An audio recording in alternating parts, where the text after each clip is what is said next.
You ask Tiger to calculate. This deals with finding the midpoint between 2 points. The midpoint between the 2 points is negative 0.5, 9.5. Let's solve it step by step. Plot the 2 points and calculate the midpoint using the formula. The coordinates of point 1 are, x1 equals 46, y1 equals negative 48. The coordinates of point 2 are, x2 equals negative 47, y2 equals 67. PM represents the midpoint of the 2 points.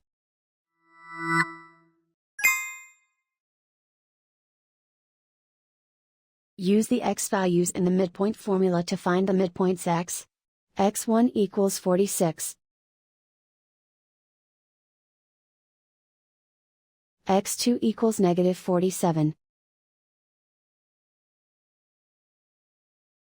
Simplify the arithmetic.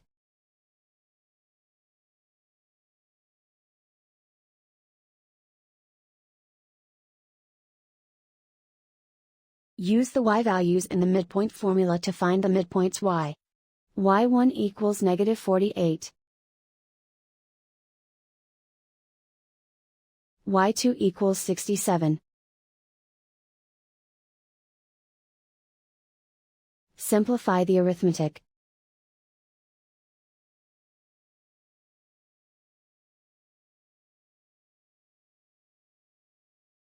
And so, the midpoint is negative 0.5, 9.5.